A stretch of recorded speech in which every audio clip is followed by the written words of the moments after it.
Hola, ¿qué tal? Buenas tardes. Bueno, nosotros preparamos un texto que se llama Leer con Daniel. ¿Se escucha bien? Perdón. Sí. O acerco más el micrófono. Agradezco a mis compañeros de cátedra por haber confiado en mí para acompañar a Daniel y por acompañarnos a todos en esta ocasión en representación de todo el grupo. No entren en pánico, nos vamos a exponer ahora la historia de la cátedra, que es una historia que Daniel ha hecho muy bien en diferentes lugares, mucho mejor de lo que podemos hacer en este momento y en este espacio. Tampoco vamos a recordar los hitos fundamentales de los caminos que se entrecruzan en Daniel: caminos de la investigación, caminos de la novela, caminos de la crítica, caminos del teatro, caminos de la gestión, de la vida editorial, porque ustedes, que han sido sus docentes, sus alumnos y sus colegas a lo largo de las décadas, bien conocen esos senderos. Nos gustaría, en cambio, celebrar la memoria que compartimos con él, celebrar el recuerdo de algunos puntos de una pedagogía que los que conformamos la comunidad siglo XX fuimos aprendiendo con Daniel en la cátedra, ese lugar de todos los intercambios, como escribió él mismo alguna vez. Entre lo mucho que aprendimos con Daniel es que el siglo XX, como ningún siglo, pero también como ningún otro siglo, no es algo del orden de lo dado. En gran medida es un siglo que hoy vemos como una fuerza del pasado, aunque para la mayor parte de nosotros el siglo XX, es el lugar en que hemos aprendido, bien o mal, una didáctica y una forma de posicionarnos ante el mundo. Una estética, una ética y por lo tanto una política de la lectura y de la literatura. Hoy acá, para nosotros, el siglo es la palabra que persiste. Descendemos de quienes fueron a las trincheras y volvieron mudos o casi mudos, de quienes fueron bombardeados o ametrallados en las plazas, de quienes fueron internados y gaseados en los campos de la muerte o de la reeducación utópica. Descendemos de las vidas secas, de quienes hoy siguen huyendo de las máquinas de guerra y desolación, un siglo que ya sentimos un poco como ajeno, pero que sin embargo, como vemos, retorna obstinado todo el tiempo. Pensar el siglo XX, nos fue enseñando Daniel, es pensarnos y pensar también contra nosotros mismos. Intentar dilucidar el siglo XX como algo que nunca puede ser aprendido del todo es adentrarse en lo más real, es extraviarse en aquello que muchas veces se presenta como lo impensable, aun cuando durante mucho tiempo hayamos estado acostándonos temprano y que queremos pensar de todos modos. Es internarse en los proyectos más intensos de emancipación y de construcción colectiva, pero es también acercarse a lo más abyecto, a lo más abominable, a lo más destructivo. El siglo es también este espejo en ruinas en el que todavía nos miramos. No voy a señalar ahora los numerosos títulos que Daniel fue publicando en la larga risa de todos estos años, títulos que escanden su trabajo docente y de investigación en el marco de esta casa y de esta materia. Desde La chancha con cadena, eran los primeros 90, hasta sus volúmenes más recientes, como Suturas o su ensayo sobre copy. Tal vez por una cuestión un poco egoísta, por afinidad personal, me detendré tan solo en la autobiografía, la lectura de una vida. La autobiografía de Daniel es la escritura de un lector, la escritura de una vida que es también, antes que nada, una lectura. Esa autobiografía en Daniel es la escritura de una singularidad, pero es también la escritura de un común. No es la lectura de un individuo aislado. Cito algo de Daniel: la unidad humana elemental no es el individuo, mito burgués liberal, escribe Daniel en Suturas, sino la forma de vida, comillas. La de Daniel es más bien la lectura como munus, como aquello que se entrega y que circula, aquello que participa de la gracia y de la alegría, pero también de la concentración y de la puesta entre paréntesis de los tiempos más veloces y más vertiginosos. Para Daniel, establecer con el texto una relación pedagógica es escucharlo no con el objetivo de purificar sus componentes, de domesticarlos, de clasificarlos, sino para hacer que ellos tensionen aún más de lo que parece en una primera lectura. Se trata de adoptar diferentes cajas de herramientas para desentrañar las voces que en él se entrecruzan, que hablan en él, en el texto, no en una convivencia armónica y perfecta, sino en disputa y en conflicto, más fricción que ficción. Se trata, nos fue enseñando Daniel, de leer aquello que tal vez no fue escrito nunca. Leer como el negro, leer como el indio, como el campesino, como el niño, como la travesti, como el apestado, como el analfabeto a quien escribo, como el migrante, como el hombre que pasa con un pan al hombro. Leer aquello que el texto presupone, leer sus hiatos, leer el vacío, leer el agujero, pero también leer las voces de los que han leído antes con atención y con cura.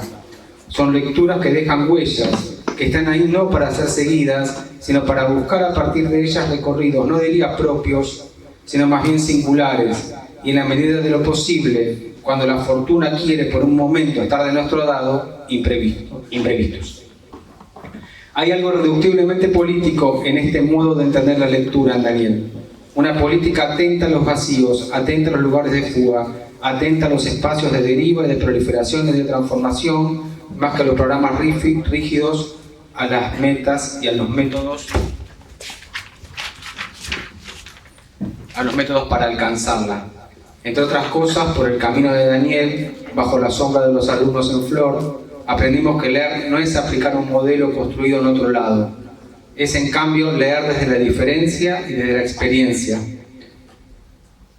que son dos términos importantes en la pedagogía de Daniel que nosotros me parece que tenemos insertos en nosotros.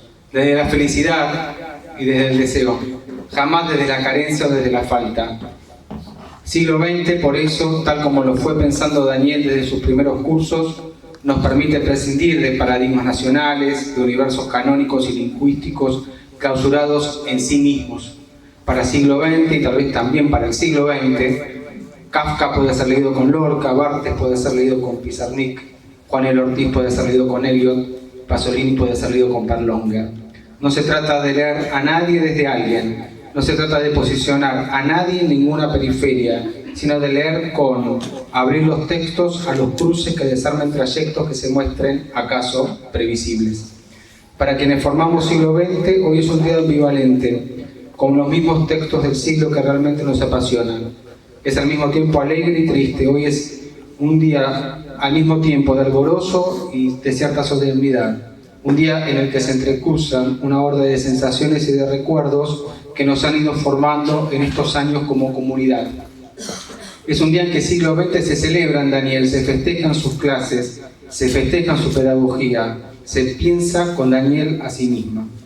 Es un día que quisimos compartir con algunos de los maestros que hoy nos acompañan, porque es también un homenaje para ellos, que quisimos compartir con gente que en diferentes momentos formó parte de la cátedra, que quisimos compartir con los alumnos, muchos de ellos hoy docentes, investigadores, escritores, actores, periodistas, que fueron pasando por los cursos y que lo sabemos no por jactancia, sino porque ellos mismos se encargan de decirlo, han sido marcados en algún punto por la pedagogía de Daniel. Estamos acá con entusiasmo y con nostalgia, con dicha y con tristeza, con todo nuestro derecho a la exultancia, pero sentirnos al mismo tiempo dichosamente melancólicos, amorosamente angustiados. Estamos acá, Daniel, para seguir sintiendo tus lecciones, para seguir aprendiendo con vos, para seguir dialogando con vos, para seguir polemizando y enojándonos con vos, para seguir craneando con vos formas de estar juntos, juntas, incluso ahí donde empieza a sentirse tu distancia y tu ausencia, donde empezamos ya a sentirnos un poco solos y un poco a la intemperie. Profesor Link, estamos acá para participar de una celebración que nos ha convocado en estas mismas aulas tantas veces, para escuchar una vez más, antes de que el guardián vuelva a cerrar la puerta, tu palabra.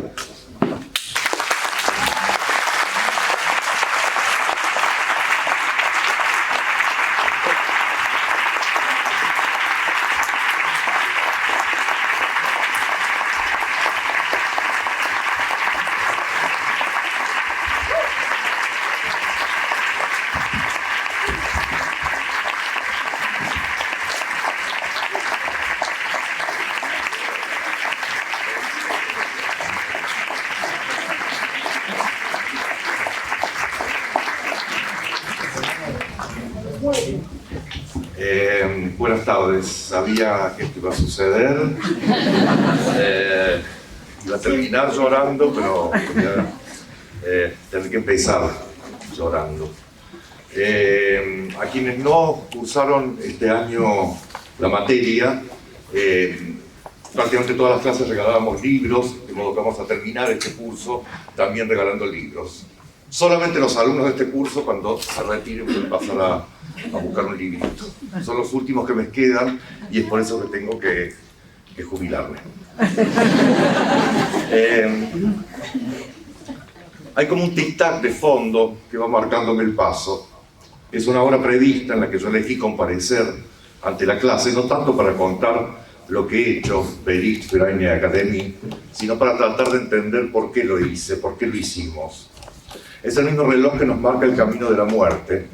Yo creí morirme 2 veces desde que estoy a cargo de esta cátedra, pero sobreviví y nadie se dio cuenta de esos episodios críticos personales. Pero el cartero llama 2 veces, no 3. Así que prefiero ahorrarles el tercer llamado que con voz de cuervo me dirá nunca más. ¿Podemos bajar un poquito la de arriba de todo, creo que?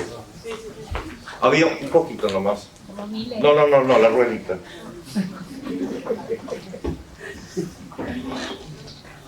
Habíamos empezado este curso. No.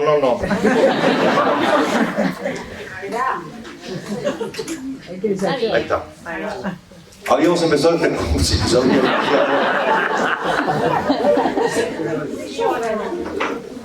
Un hombre, por favor.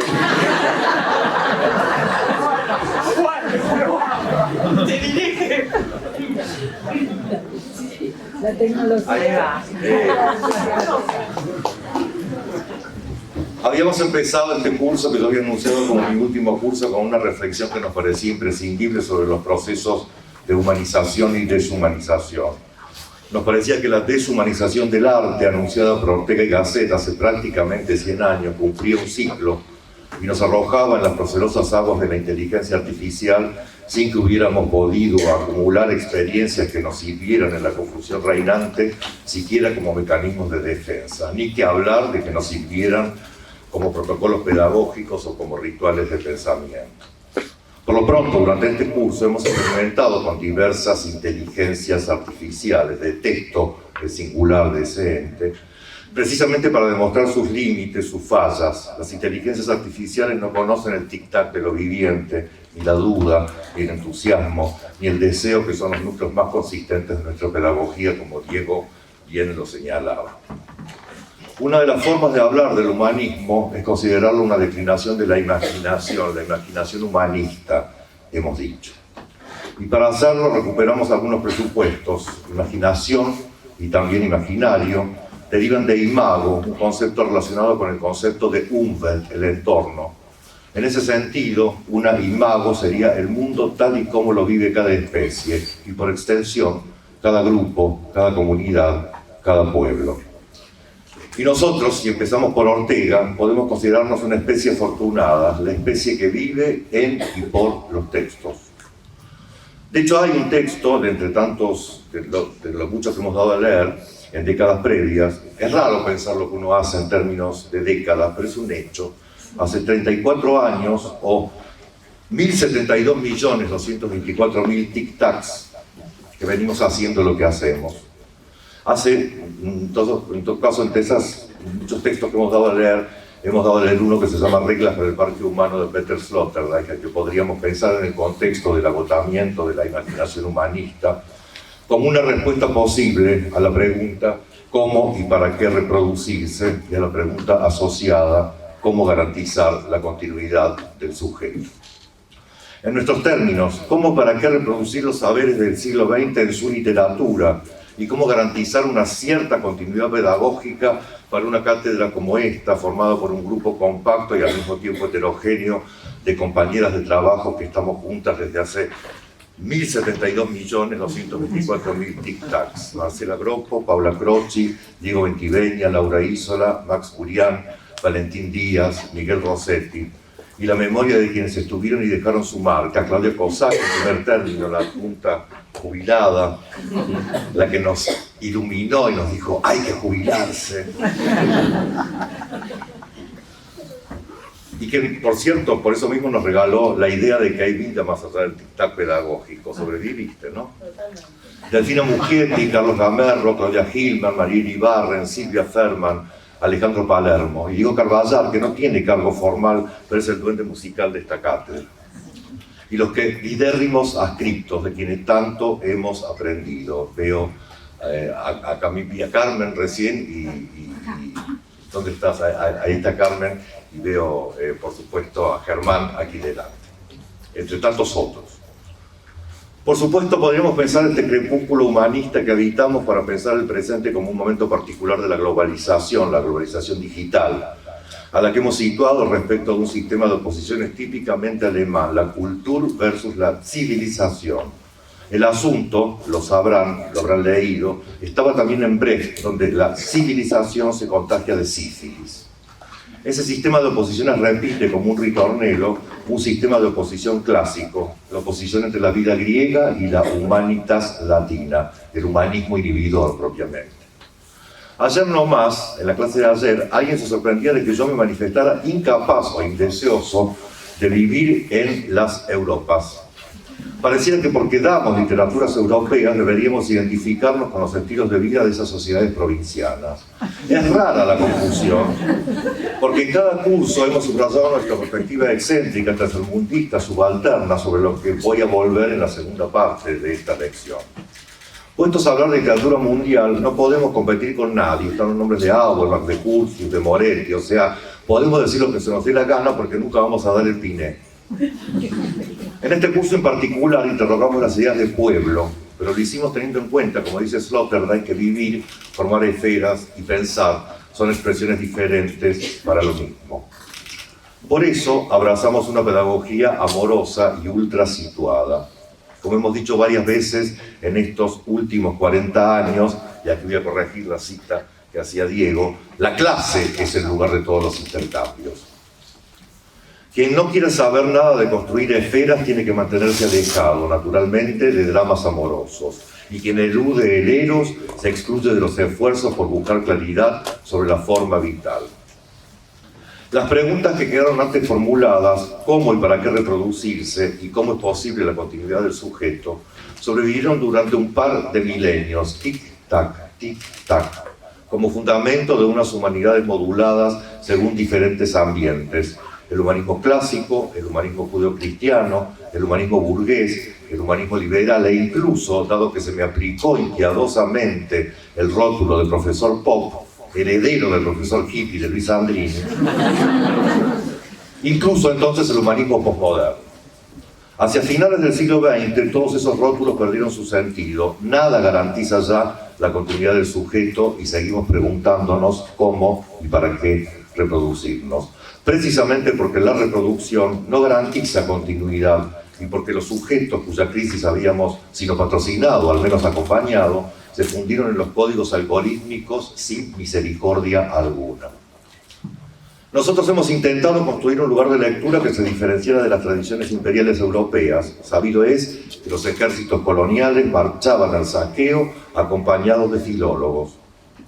Tuvimos que construir un campo que hasta nuestra intervención estuvo por lo general dominado por el comparatismo positivista de quienes enseñaban en esta facultad literaturas extranjeras, para evitar precisamente lo cual se incrustó en el plan de estudios esta materia un poco excesiva, literatura del siglo XX. Argentina, no, latinoamericana, no, europea, no, del siglo XX. Perdón, profesor. ¿Sí? ¿Puedo tomar un minuto con la clase? ¿Para qué? Soy de una agrupación nueva política y quería hacer una propuesta, ¿puede ser? Un minuto, por favor, rápido. No le molesten. Bueno, buenas tardes, buenas noches.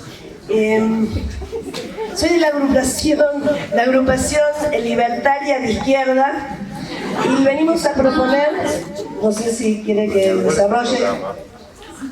Libertarios de izquierda.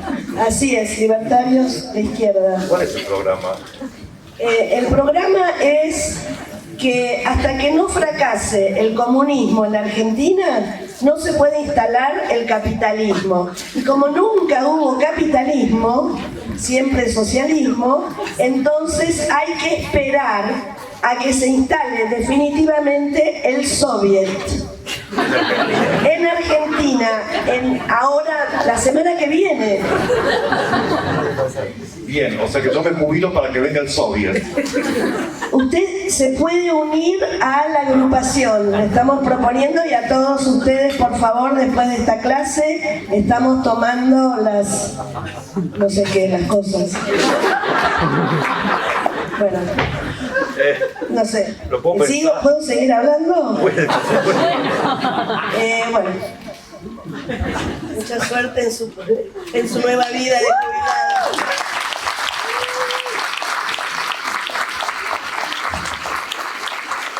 No podía faltar la interrupción estudiantil, y como la política en Argentina es cualquier cosa, ¿por qué no hizo?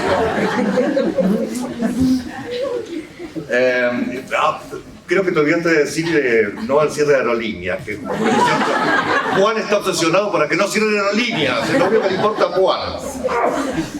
En fin.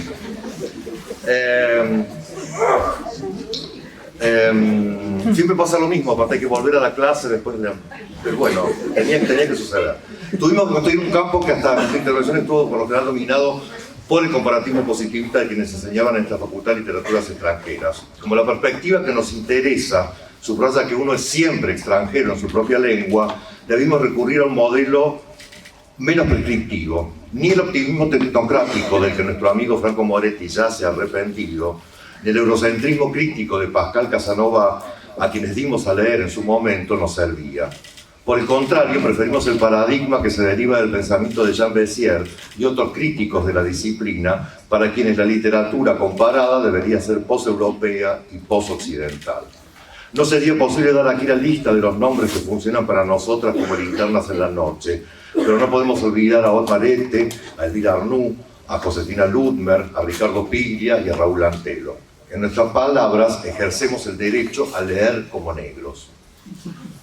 En Reglas para el Parque Humano, del 99, Sloterdijk pensaba la larga marcha de la Humanitas como una tradición que podría entenderse como organizada en torno al amor y la amistad, en todo caso como componentes imaginarios, es decir, una cadena de cartas para los amigos. Un libro mío tuvo toda una primera parte escrita en forma de cartas. No es que lo pensé de ese modo, sino que eran directamente los intercambios que había tenido con unos alumnos mexicanos en un curso remoto de posgrado. Y me pareció justo conservar la forma de esos intercambios que involucraron una amorosa dedicación de ida y vuelta en la alta noche. En la historia de esa comunidad de amigos que se escriben, en la que nos inscribimos, resulta importante la intervención de los amigos latinos, que fueron quienes se encargaron de traducir las cartas de los amigos griegos, sin las cuales no podríamos estar hoy hablando de lo humano tal como lo hacemos. Por otro lado, se podría pensar este humanismo como un sueño o una fantasía sectaria, la secta de los que sabemos leer. Esta casa, en esta universidad, alberga esa clase de sectarios, o eso se pretende. En este particular momento tal vez convenga huir de esa fantasía o en todo caso renovarla, porque la lectura se ha vuelto sospechosa de sedición. El tic-tac marca ahora lo que falta para que nos lleven presos por leer tales libros o por ponerlos a disposición en las bibliotecas escolares. No pretendo victimizarme, casi todo lo que está pasando es un poco culpa nuestra.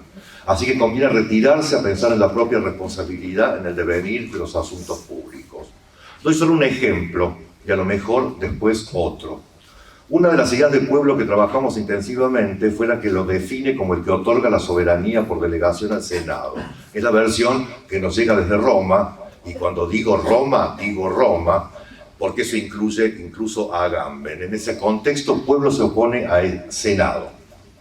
El liberalismo Mersa, que actualmente gobierna la Argentina, ha interpretado esa oposición como pueblo versus casta, lo que no es del todo incorrecto. Pero a nosotros nos obligó a pensar cómo y por qué el pueblo decide delegar su soberanía en aquellos que serán sus verdugos, eso pasó varias veces durante el siglo XX, una vez que hayan cooptado el poder de casta.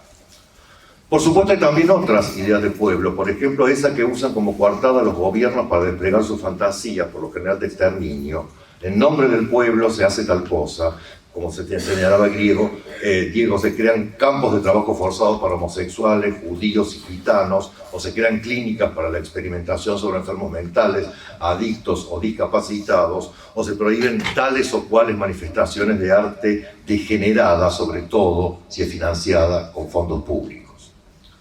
Que el siglo XX ha tenido lugar no significa que celebremos todas y cada una de sus ocurrencias, sino que nos obligamos a tenerlas en cuenta en términos de las implicancias, los costos y las consecuencias de las decisiones éticas que se toman.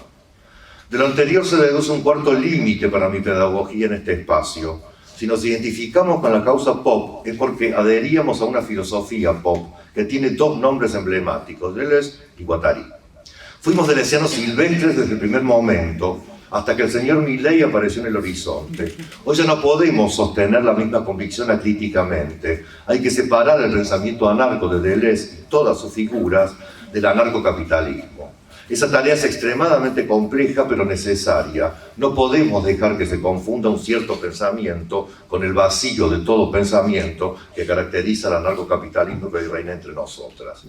Sabemos por dónde empezar. Deleuze y Guattari despreciaron la noción de libertad a la que asociaban con un estado de la humanidad ya insostenible, el humanismo burgués.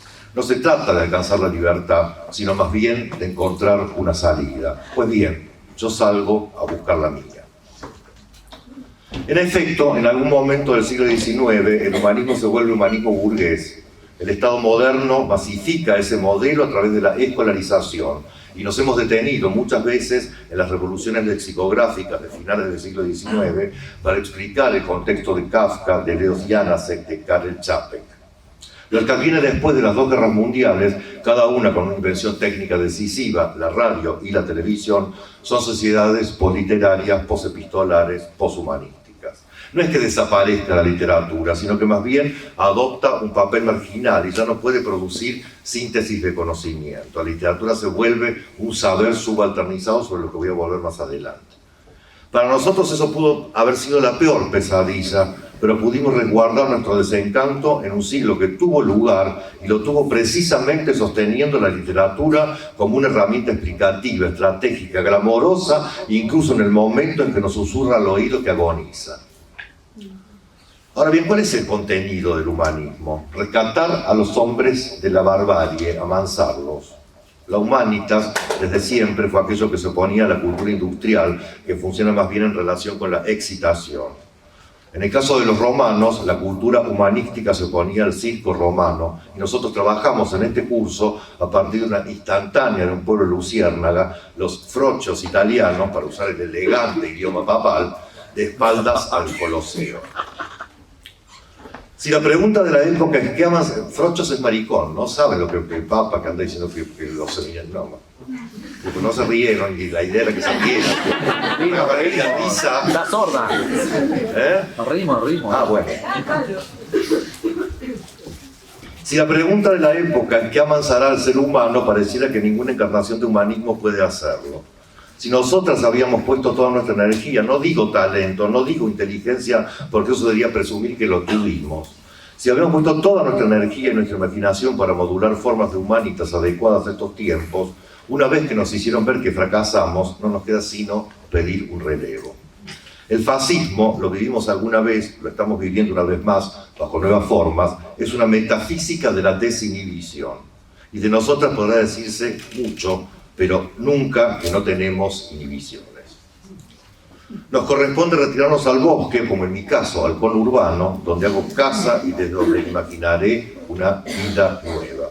Ustedes ya saben por dónde irá la cosa, me refiero a mis alumnos de este año, porque han leído a Michelle Warren, para quien la filología, lo posmoderno y lo poscolonial se encuentran vinculados primero y ante todo por sus respectivas crisis de identidad.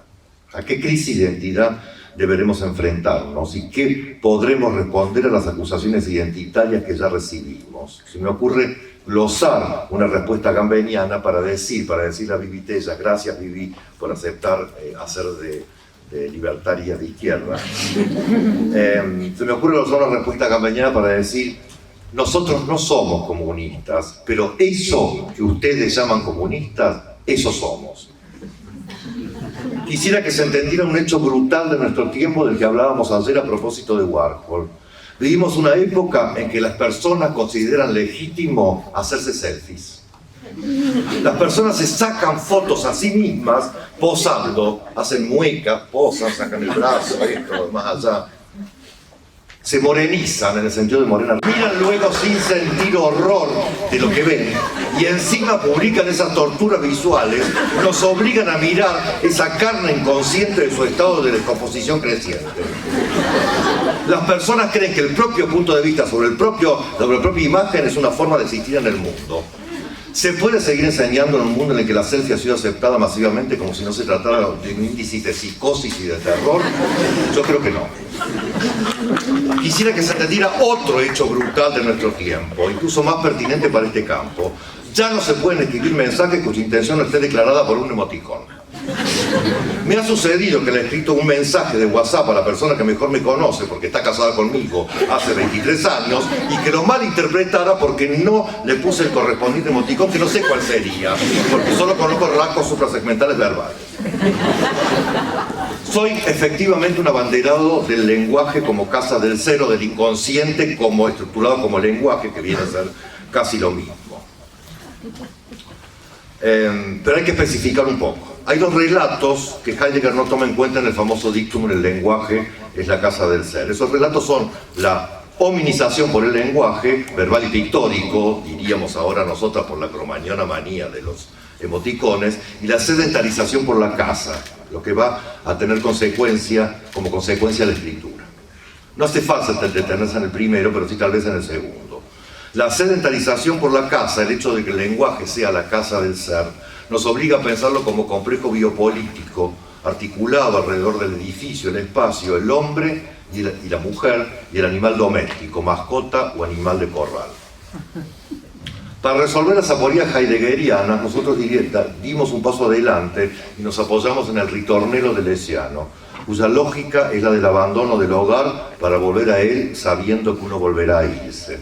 Citábamos por eso a Ulises Bueno, al maestro del pueblo, al médico rural, al gitano que tira limones al río, al teatro ambulante de la República Española, al muchacho del pueblo que llega a la capital del mundo con idénticas cantidades de vitalidad y de desesperación, al poeta que busca la droga perfecta, pero también al pálido maestro de la instantánea en la Factory, como un lugar de tránsito desde lo más banal hasta lo más sublime, la Chena, la última Chena en la que trabajaba Warhol junto con Bastiat cuando lo alcanzó el último tic-tac. Ay, Andy, qué culpable sos de tanta selfie. En lo personal, vine a esta casa de la filosofía y de las letras como un cuco, ese pájaro que pone sus huevos en los nidos de los otros, porque yo no me crié acá, no me formé acá. Lo que siempre, en algún punto, me fue señalado. Eso llegó a un grado de violencia extremo durante la pandemia, cuando se pretendió, un grupo de representación estudiantil pretendió impedir que dictáramos nuestro curso. Por cierto, lo dimos. Mucho antes, incluso al comienzo del dictadura del siglo XX, habían intentado cancelarme incluso antes de que existiera la noción de cancelación. En una de las primeras clases alguien me trajo caramelos y como los alumnos entonces, como ahora, se negaban a contestar mis preguntas y el tic-tac del silencio es lo más intolerable, yo ofrecí caramelos a cambio de respuestas. Era en esta misma aula donde Marcela colgaba carteles que decían la imaginación al poder, donde pasábamos el Hitler de Sieberberg, donde dimos un ciclo de películas de Andy Warhol. Al otro día los panfletos estudiantiles gritaban: ¡trata a los alumnos como a monos en el zoológico! En homenaje a aquellos equívocos les traje hoy chocolates. No voy a arrojarlos, aunque ganas no me faltan, para no desencadenar un hashtag vergonzante. Así que por favor, ¿le pueden repartir los caramelitos, los chocolatitos? Con gran amabilidad. Solamente para los y las alumnas del siglo XX de este año. Ahora, después de 40 años, ya es tiempo de abandonar este espacio. Hice casa en literatura del siglo XX porque me apasionaba una forma de contemporaneidad que ya no podemos encontrar en ningún otro lado. Cuando el tic-tac secular dio la vuelta sin que supiéramos si las computadoras iban a resistir o las muy guachas resistieron, cuando el tic-tac secular dio la vuelta comprendimos que el sencillo hecho de que la literatura del siglo XX se volviera histórica la volvía todavía más seductora. ese proceso nos arrastró al archivismo y todavía más lejos al anarchivismo. Nos encanta revolver papeles de lo que ya podemos llamar el espacio chatarra, como lo llama Rem Koolhaas, referencia que debo a Rodrigo Carezan, a quien se le agradezco. El espacio chatarra, es decir, un confuso imperio de lo borroso que funde lo alto y lo bajo, lo público y lo privado, lo recto y lo torcido, lo saciado y lo famélico, para ofrecer un mosaico perfecto de lo desarticulado. Ahí funciona la literatura, y la cultura literaria, antes de su masificación, habíamos dicho, tuvo efectos selectivos, casi al borde de la diferenciación de especies. Eso que había anunciado un español, Ortega y Gasset, que leímos hace 100 años, volvió de la mano a un alemán al final del siglo XX, Peter Sloterdijk, el hombre que sabía leer, es decir, el hombre ilustrado capaz de desempeñarse en relación con la cultura humanista, era cualitativamente diferente de aquel que no sabía hacerlo. Y esto es lo que explica por qué el humanismo llegó a ser, de algún modo, la máxima violencia para el hombre, justificando el saqueo colonial, las matanzas genocidas y el desprecio hacia quienes herían los universales. Para no ir demasiado lejos de nosotras, que leemos como negros, recordemos que, cito, para el periodo 1821-1848, en las llanuras de La Pampa, Patagonia y Chaco se registran más de 40 grandes enfrentamientos en los cuales estimativamente fueron muertos 7.587 indígenas, de acuerdo con el siguiente detalle: 6.458 ranqueles, borogas, araucanos y tehuelches, 679 guaycurúes y 450 pehuenches. Perdóname si profetizo, pero es probable que en las selfies que se saquen el año que viene no haya lugar para los otros que nos quedan, los pocos otros que nos quedan. El vacío que deja el humanismo por su crisis terminal, provocada tanto por su misma lógica como por la aparición de las nuevas tecnologías, hace que sea necesario pensar una nueva estructura del cultivo propio, cultivieren Struktur, como dice Sloterdijk. ¿Servirá esa cultura del cultivo propio para mitigar la ola de desenfreno y desinhibición que vivimos? O, como nos gusta decir a Claudio Escribano y a mí, la ola de guaranguería y merzada liberal. Según Sloterdijk, agotado el modelo de la humanitas, que sigue la lógica cristiana de manadas y pastores, lo que hay que entender es que los hombres se sostienen y cuidan a sí mismos, algo que equivale al cuidado de sí Foucaultiano. Les hemos pedido una extrema precaución respecto de las palabras. Pongan si quieren emoticones, porque dicho así pareciera que Foucault y Deleuze son igualmente libertarios. Ya propusimos una forma de sacar a Deleuze y a Foucault de ese lugar, pero como a Sloterdijk no le queremos tanto, si quieren entiendan sus palabras en esa dirección, y de hecho mis amigas berlinesas lo han hecho y detestan a Sloterdijk, a quien caracterizan como un defensor del liberalismo. Todo indicaría entonces que los archiveros y los archivistas han asumido la herencia de la humanitas, lo que explica un poco nuestra conversión a esa rara disciplina que compite con el polvo, los restos de piel muerta que el aire lleva y trae, eso es el polvo. Con el polvo y los insectos comúnmente llamados xilófagos, que se alimentan de papeles viejos, polillas, termitas o carcomas. El tiempo, tic-tac, que pudre hasta las cartas de amor, está de su lado. La carta de Lord Sandoz, que hemos dado tantas veces, es una carta dada a conocer en 1902 que dice que ya no será posible seguir escribiendo cartas. En el umbral último del siglo comprendimos que la vida no puede ya entenderse en términos de letras, sino en relación con códigos y algoritmos. ¿Seremos capaces de competir con las inteligencias artificiales? Yo ya les conté que una inteligencia artificial impugnó mi lectura de la Recherche. No. Y yo ya estoy un poco mayor para discutir con una picadora eléctrica de papel en un mundo en el cual la gente se saca selfies y escribe con emoticones. Sigan sin mí si les parece transitable ese camino hacia el infierno. El siglo XX fue la época que asumió hasta las últimas consecuencias que las cartas podían no llegar a destino, y por eso hemos insistido con nuestra pedagogía en tratar de salvar la distancia hermenéutica que supone leer textos de una época como el siglo XX, ya tan remota como la Edad Media. Hace unos años asistí a un congreso de medievalistas en esta misma casa, un poco porque el medievalismo fue un destino que yo acaricié cuando era joven. Y me fascinó que en ese congreso hubiera personas que hablaban de la crisis del año 1000 como quien habla de la crisis del 2001. Fue una experiencia hermosa. Si yo pude haber sido medievalista o lingüista y chomskiano, para más datos, aunque Elvira se horrorice. Y si terminé en la filología comparada fue por azar o por amor, que es casi lo mismo. Cuando Enrique Pesoni, que fue mi maestro, o como dicen en Estados Unidos, mi mentor y mi amigo, tuvo la mala idea de morirse, yo no podía quedarme en la cátedra que había sido suya para pelear por su herencia, teoría y análisis literario 6. Decidí llevar lo que de él había aprendido a otro territorio y esta materia estaba vacante, literatura del siglo XX. Le habían puesto en los momentos épicos de la democracia. Ya veremos qué hacer, tic-tac, con el tiempo, tic-tac, nos dijimos. Leer la literatura del siglo XX es un poco recuperar la vida, las comunidades imaginadas o formadas, los pueblos soñados, el pensamiento y la pasión del siglo. En ese anacronismo sobrevivimos hasta que, al menos en mi caso, se me volvió una carga demasiado pesada. Pascal Quignard escribe que llevamos en nosotros el desconcierto de haber sido concebidos, y especifica: la humanidad es la consecuencia de una escena que enfrenta a dos mamíferos, un macho y una hembra cuyos órganos urogenitales, siempre que la anormalidad los invada, a partir del momento en que se vuelven claramente deformes, se acoplan. La humanidad es pues una consecuencia de una escena de anormalidad y deformidad originaria. La humanidad es anormal o monstruosa en sus orígenes y no es más porque esa escena está heteronormada. Atención, no recuerdo haber pronunciado esta palabra antes en esta casa.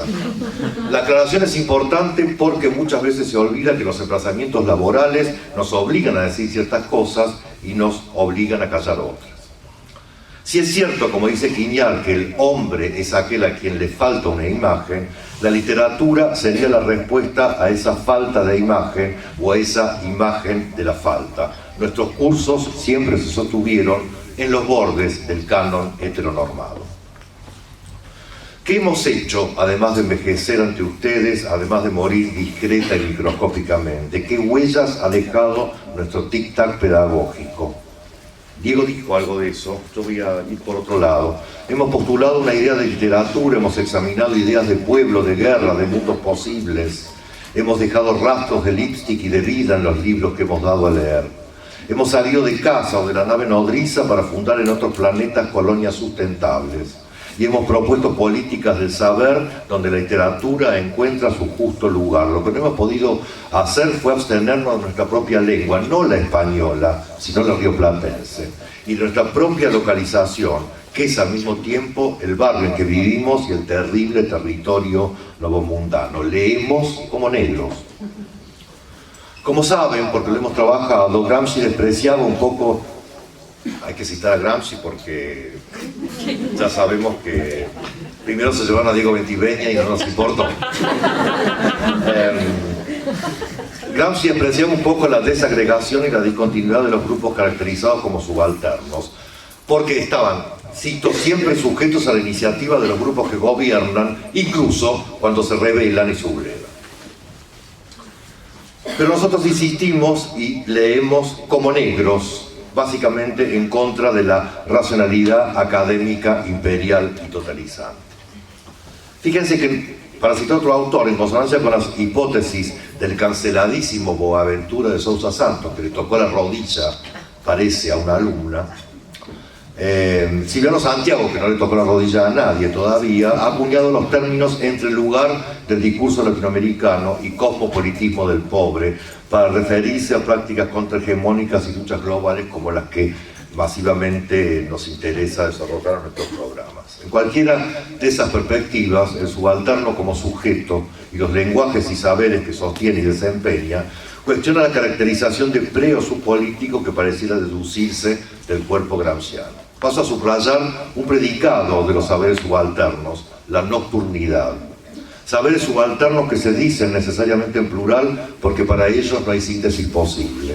Que el saber de lo real sea múltiple y no uno no obliga demasiado, salvo a reemplazar la lógica de la depuración por la de la sustracción. No se trataría ya de devolverle a la historia su verdad y para eso desenmascarar, destruir, depurar, sino más bien de construir la diferencia mínima y proponer su axiomática precisamente allí donde el sistema de saberes hegemónicos flaquea. En el primer caso se trata de reemplazar contenidos destruidos porque antes se los consideró meras falsificaciones, ídolos del foro o la caverna por contenidos nuevos. En el segundo caso, se inventa el contenido en el lugar mismo de la diferencia mínima, donde no hay casi nada, o mejor dicho, donde hay casi nada. Y es ese acto mismo de invención lo que constituye un día nuevo en el desierto. Una experiencia de verdad política, las formas de vida del día de después de mañana y una ética salvaje que permite comprender la amplitud de enunciados de saber, corporalidades, deseos y mundillos en su variedad más infinita y sostenerlos en toda su complejidad. Una política del conocimiento que potencie las formas negativas de saber, pero incluso la estupidez, la ilegibilidad, el fracaso. El llamamiento nocturno característico de los saberes subalternos desencadena nuevas formas de sensibilidad y de comunidad propias de las cosmopolíticas que se deducen, por ejemplo, de las indicaciones propuestas por Kafka, cuyos textos bordan la cicatriz entre el pueblo, la burocracia estatal y el sueño, o por Coppi, que declina lo universal de la ciudad y de la humanitas en nombre de las singularidades, las amazonas hermafroditas de la guerra de PD, la alianza entre el negro y el judío de la Internacional Argentina, el canibalismo y la antropofagia. El ritual antropófago no es solo el nombre de una perspectiva estética o analítica, sino sobre todo el nombre de una Stimmung, de una teoría de la soberanía y de una contrateoría o una teoría descolonizada sobre los saberes populares. En sus Metafísicas Caníbales, Eduardo Viveiros de Castro explica su perspectivismo como, lo cito, una contrainterpretación de algunos preceptos clásicos de la disciplina. Si el objetivo de la antropología multiculturalista europea es describir la vida humana tal como es vivida desde el punto de vista del indígena, la antropofagia multinaturalista indígena asume como condición vital de autodescripción la aprehensión semiofísica, es decir, la ejecución y la devoración del punto de vista del enemigo, la antropofagia como antropología. Un poco por eso leemos las literaturas europeas como literaturas aborígenes. Nada de poesía y verdad, señor Goethe, su vida fue una mierda igual que la nuestra. Saben que Goethe llamó a su autobiografía Poesía y Verdad. Una ética y unas políticas de conocimiento así indefinidas son necesarias en relación con nuestro propio presente, que nos arrastra y que tal vez nos ciega, porque como ha señalado Giorgio Agamben, contemporáneo de Juarique Ricere in pieno viso, il fascio di tenebra, que proviene del suo tempo. En fascio di tenebra, el fascio designa, como el castellano as, el manojo de espigas atadas con un lazo, presente junto con el hacha en la heráldica fascista. En la perspectiva de Agamben, contemporáneo es el que no puede escaparse de la bofetada de sombra del presente. Y si la relación de contemporaneidad es con nuestro presente supone la consideración de la posautonomía, la presión semiofísica, la excentricidad y lo salvajemente queer, no como elección sino como devenir irresistible, pensar el pueblo solo como comunidad de destino, se comprende el modo en que las piezas de rompecabezas de nuestra época se muestran como una roca hecha pedazos y la sociedad completamente rota, la guerra civil a mínima escala y el hiperespacio como condición de posibilidad de mundillos soberanos o de su definitiva destrucción. En su Historia de Sarmiento de 1911, Leopoldo Lugones, el autor de Las Montañas del Oro, recurre a Andes, Alpes, moles, montañas y otros símiles pétreos para caracterizar la grandeza atormentada de ese hombre andino con perfil histórico de gigante.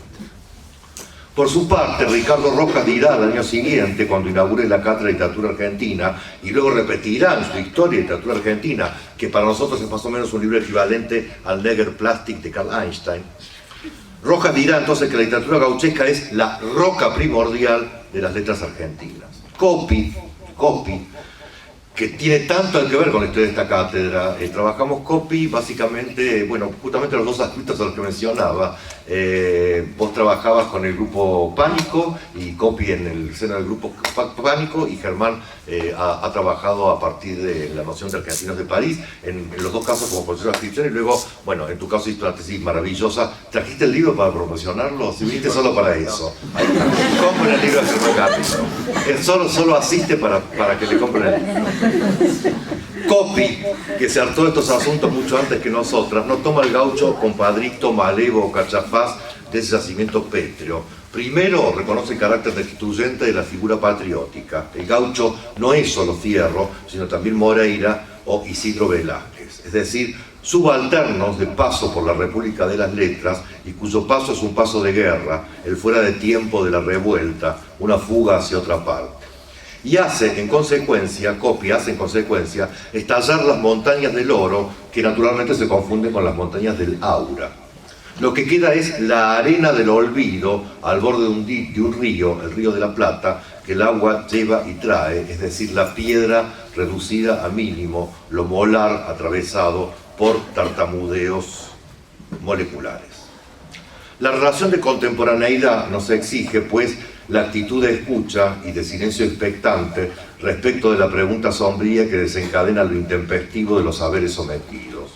Lo que desaparece en el mismo instante y en el mismo intersticio en el que lo brutal y lo cruel se imponen como único comportamiento o gesto digno de ser desempeñado, esto es lo que está pasando, es la posibilidad misma de un vocabulario y con él de toda lógica de diferencia y repetición en la cual fundar el sentido, la política, la vida.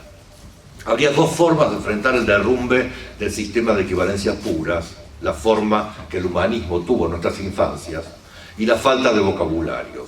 Por un lado, la lógica paranoica de la cual, justo de decirlo, conviene abstenerse. Por el otro, la producción de nuevas condiciones de vida, como si se nos dijera lo que te define no es la roca de una moral, una patria o un mercado, sino la arenisca y el viento de un cierto deseo, una inclinación, una atracción, un gusto, porque hay clinamen, hay posibilidad de vida y hay posibilidad de pueblo. La dispersión de las palabras permite una promiscuidad inverosímil de los seres, cito a Foucault. Promiscuos y poshistóricos, entonces transnacionales, translingüísticos y transgénero, los seres sometidos que viven en saberes colectivos o que viven colectivamente en saberes sometidos, se entregan extrañas investigaciones existenciales sobre el self, no confundir con la selfie, y sobre todo sobre las comunidades imposibles del día después de mañana. El problema del futuro político de América Latina, mentado por Mario Bellatín en Perros Héroes, es precisamente su resistencia a ser articulado como pregunta. Pensar de noche, pensar la noche. Pensar de noche y pensar la noche al mismo tiempo que la noche nos piensa. ¿Acaso hay un instante más propicio cuando la máquina descansa para entregarse a los fantasmas y las figuras de unos pensamientos trasnochados? ¿No subraya precisamente eso Alejandra Pizarnik en Los trabajos y las noches, que invierte a Hesíodo y el destino ontológicamente laboral del ser humano que él propone? Los griegos inventaron la forma peripatética del pensamiento, que Heidegger llevó a los senderos que no conducen a ninguna parte. Holzbeck lo llamó él. Aunque se diga que los griegos inventaron la filosofía, nos legaron apenas el pensamiento diurno, trabajos y días, ciencia soberana. Para Severo Sarduy, poeta, archivista, diagramatólogo, teórico, la filosofía platónica constituye una forma de terror.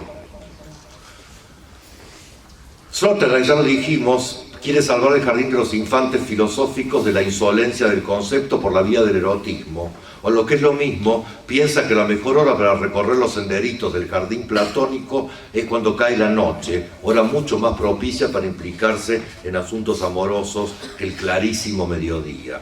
El pensamiento griego es diurno, solar, apolíneo, olímpico. De allí las continuas sospechas sobre los poetas, adoradores de la luna, nocturnos, siempre al borde de las herejías autóctonas, lo monstruoso que habita la tierra. Lo tónico, el golem, se opone a lo olímpico como el inframundo se opone a lo celestial. La lucha de los héroes griegos contra los monstruos tónicos debe entenderse como el esfuerzo para escapar a la autoctonía y la imposibilidad para lograrlo. Lo leímos en Lorca, en sus poemas y en su muerte. Lo dejamos planteado también para Pedro Páramo, el texto fetiche que no llegamos a leer este año. La imagen diurna del pensamiento llega hasta Nietzsche, que la desbarata un poco, pero como Heidegger retoma la costumbre griega de pensar caminando a través del bosque, parece que hay que esperar hasta Foucault al menos para encontrar una operación de pensamiento radicalmente nueva, el pensamiento de la noche o del gabinete trasnochado.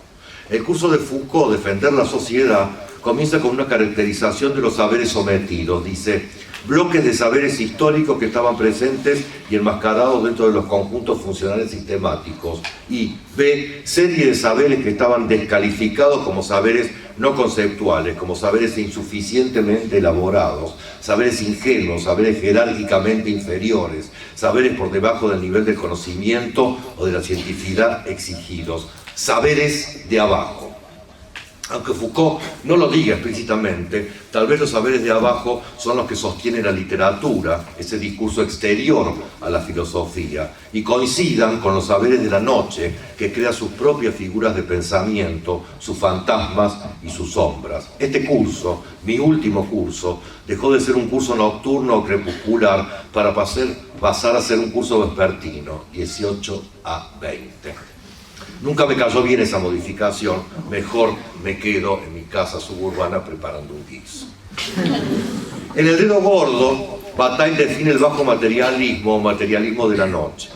Baja la mirada y encuentra los pies e incluso las garras de las uñas mal cortadas, las patas sucias, como quien dijera lo pied noir de Derrida, que es tan fino. Esos pies son el apoyo en la tierra del cuerpo y la cabeza. El dedo gordo es la condición necesaria para mirar el cielo, como la noche es la condición necesaria para una revuelta en la vida y en el pensamiento. Pensar es para Foucault llevar el pensamiento a un lugar donde nunca había estado. Elías Canetti, en Masa y Poder, fantasea penetraciones nocturnas. Escribe: el hombre elude siempre el contacto con lo extraño. De noche o a oscuras, el terror ante un contacto inesperado puede llegar a convertirse en pánico. Ni siquiera la ropa ofrece suficiente seguridad. Qué fácil es desgarrarla, qué fácil penetrar la carne desnuda, tersa e indefensa del agredido. De modo que pensar la noche, es entregarse al tibio miedo o al pánico, a la inseguridad, a lo desconocido y lo inclasificable. ¿No es La noche boca arriba de Cortázar, cuento que casualmente apareció en alguna clase de este curso, el lugar donde se postula a la guerra florida como gnomo salvaje de lo que somos? Pensar de la noche es entonces abrazar lo impensado, dejarse tocar por el espanto y el fracaso, lo que está afuera del pensamiento luminoso del mediodía griego. El dedo gordo es lo que no pueden ocultar ni la túnica del joven filósofo ni el zapatito heideggeriano de paseo. Una de las más eminentes historiadoras del país, que por suerte es amiga mía, contaba que cuando era alumna en esta casa se avergonzaba los días que llovía porque llegaba a la facultad con los zapatos embarrados, se vivía en una calle de tierra. En ese barro pudo ella hacer pie para construir su monumental Historia de las disidencias. ¿Saben de quién hablo? Fernanda Molina, claro. Pier Paolo Pasolini, que para nosotros es el amadísimo, señaló en un célebre texto de 1975: a inicios de los años 70, a causa de la contaminación del aire y sobre todo en el campo, a causa de la contaminación del agua, los ríos azules y los arroyos transparentes, han empezado a desaparecer las luciérnagas. El fenómeno ha sido rápido y fulminante. Después de unos pocos años las luciérnagas ya no estaban más. Son ahora un recuerdo bastante desgarrador del pasado. Y un hombre mayor que tenga ese recuerdo no puede reconocerse a sí mismo joven en los nuevos jóvenes y por lo tanto no puede proferir aquellas lindas quejas de añoranza de otros tiempos. La desaparición de las luciérnagas era para Pasolini correlativo de la mutación antropológica que fue su obsesión hasta su muerte y marcaba también la aparición de nuevas formas de fascismo. Las luciérnagas de Pasolini eran predicados de la noche, puntos luminosos que hasta podrían postularse como condensaciones iridiscentes de saberes. La mutación antropológica es la consecuencia de la técnica, y Pasolini es categórico. Yo, por más multinacional que sea, daría toda la Montedison por una luciérnaga. El tema fue retomado por Didier Berman, que leyó bien el antecedente de las luciérnagas pasolinianas. Son los gusanos de luz, luchole, que Dante pone en el infierno y que se oponen a la luz, lume, gloriosa y terminante del paraíso. La luz cósmica y paradisíaca es como una luz de mediodía griego. Las luchole, en cambio, vagan en una burbuja sombría e impiden que la oscuridad se hunda definitivamente en las tinieblas. En una carta del 41, Pasolini ya había atado la aparición de las luciérnagas, habíamos visto una cantidad inmensa de lucciole, a una forma alegre de erotismo, una alegría inocente y poderosa como alternativa a los tiempos demasiado tenebrosos o demasiado iluminados del fascismo triunfante. Como imagen del saber, las lucciole son una luz menor y su condición de posibilidad es la noche, no las tinieblas, no, la noche. Esa luz menor, podría decirse, está afectada por una colectivización. No hay una luciérnaga, hay luciérnagas. Por eso mismo hablan del pueblo y de las condiciones revolucionarias. Pensar de la noche es entregarse a una forma de bioluminiscencia. Las luciérnagas no se iluminan para iluminar un mundo que querrían ver mejor, sino que delimitan con su luz el espacio en el que alguna danza amorosa podría tener lugar. Por eso hay que pensar la noche, por eso hay que pensar de noche, para poder construir esferas, es decir, imaginar comunidades, sostener lo viviente, enhebrar saberes. La luz cegadora de la Aufklärung y de los saberes hegemónicos no sirve para eso, porque lo quema todo, hasta la esperanza política. El poder es luminoso, el contrapoder o la potencia refugian intermitentemente en la noche. Pensar de noche es darle una forma a los terrores nocturnos de los que hablaba Canetti. Ser tocado por una luz apenas tibia, un saber, un destello de idea, acaso un monstruo, pero en todo caso que haya tacto, como lo había entre las luciérnagas romanas cuando Pasolini gozaba de su misma dicha, cuando el joven parisino de Cortázar, despojado de su motocicleta, se entregaba al sacrificio americano, o cuando Coppi tocaba el corazón de Pietro Gentiluomo metiendo su mano a través del ombligo, esa cicatriz originaria, en el baile de las lojas. Saber luciérnaga, ese de la noche, saber clandestino, jeroglífico lunar, emblema lorquiano, saber de las realidades constantemente sometidas a censura, saber de la desaparición, de los pueblos en desaparición, saber de los seres que nadie ama, a los que todos temen, saber del que no sabe nada, esos son los saberes de la noche. No vivimos en un mundo sino entre mundillos. El primero está inundado de luz plena, el segundo está atravesado de resplandores. Los pueblos luciérnaga de Pasolini se retiran en la noche, buscan como pueden su sabiduría, su libertad de pensamiento, huyen de los reflectores del poder y de la luz cegadora del pensamiento diurno. No en vano el más repugnante de todos los filósofos, el que veía espíritus puros montados en caballos blancos, alguna vez tuvo que declarar que kommt die Philosophie zu spät. La filosofía llega siempre tarde. El pensamiento ordenado del filósofo llega, en efecto, siempre demasiado tarde, cuando algo de la vida ya ha envejecido, tic-tac, y se ha perdido irremediablemente. Die Eule der Minerva beginnt erst mit der einbrechenden Dämmerung ihren Flug, dice Hegel. Es decir, el búho de Minerva levanta un vuelo en el atardecer. Pero resulta que Minerva, Palas, no tiene un búho Eule como numen, sino más bien un mochuelo griego. Palas, si algo era griega. O a lo mejor una lechuza hispánica, como la de Lorca. Hemos trabajado con ese texto, pero en todo caso, y de ningún modo, un búho teutón. En tanto sabiduría olímpica, Palas está al lado de la Claritas y de la Castitas. Por eso la diosa de los brillantes y resplandecientes ojos, Glaukopis en griego, es decir, la de ojos de mochuelo, ¿no? La de mirada viva y penetrante desechó a la barrullenta corneja como acompañante en favor de un ave silenciosa y capaz de ver a la luz de la luna. En lo que Hegel no se equivoca es en el hecho de que de hábitos nocturnos el mochuelo no caza durante toda la noche, sino cuando ésta empieza, Dämmerung, o termina. Para nosotros era de 19 a 21 durante 23 años hasta que nos cambiaron el horario.